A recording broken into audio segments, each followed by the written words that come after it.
1910 সালে কোরিয়া দখলে নেয় জাপান। রাজনৈতিক দমনপীড়ন, ভাষা ও সংস্কৃতির উপর বিধিনিষেধ এবং অর্থনৈতিক শোষণের বিরুদ্ধে জনগণের ক্ষোভ ক্রমেই তীব্র হয়ে ওঠে। দীর্ঘ 9 বছরের শাসন ব্যবস্থায় কঠোর পরিস্থিতি দেয়ালে পিঠ ঠেকে যায় কোরীয়দের। অবশেষে 1919 সালের 1 মার্চ রাজধানী সিউলে স্বাধীনতার ঘোষণা পাঠ করা হয়। এরপর সারা দেশে লাখো মানুষ আন্দোলনে অংশগ্রহণ করেন।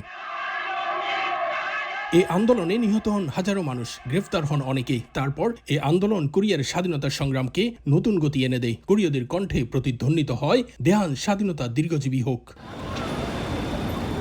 দক্ষিণ কোরিয়ায় প্রতি বছর 1 মার্চ দিবসটিতে জাতীয় ছুটি পালিত হয়। দেশটির 5টি জাতীয় দিবসের মধ্যে এটি অন্যতম। সরকারি ভবন ও সাধারণ মানুষের বাড়িতে জাতীয় পতাকা উত্তোলন করা হয়।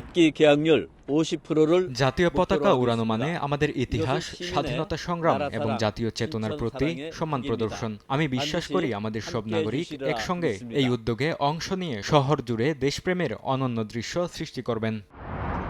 এদিকে সামিল জলের নাম পরিবর্তনের দাবি নতুন করে জোরালো হয়ে উঠেছে। শিক্ষাবিদ ও নাগরিক সংগঠনগুলোর মতে কেবল দিবস ভিত্তিক উদ্যোগ ঐতিহাসিক তাৎপর্য পুরোপুরি প্রকাশ করতে পারে না।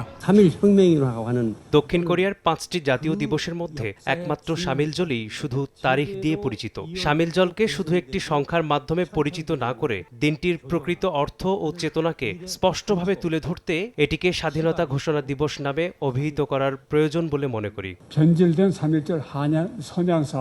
এই বিতর্ক কেবল নাম পরিবর্তনের প্রশ্ন নয়, এটি কোরিয়ার ইতিহাস চর্চা, জাতীয় পরিচয় ও স্বাধীনতার মূল্যবোধকে নতুনভাবে পুনর্বিবেচনার একটি গুরুত্বপূর্ণ সুযোগ। সামিল জল, যা তৃতীয় মাসের প্রথম দিনকে নির্দেশ করে, কোরীয়রা এই দিনে ঐতিহাসিক স্থানগুলো পরিদর্শনে যান এবং স্বাধীনতা সংগ্রামীদের প্রতি শ্রদ্ধা জানান। দক্ষিণ কোরিয়া থেকে মোহাম্মদ হানিফ, সময় সংবাদ।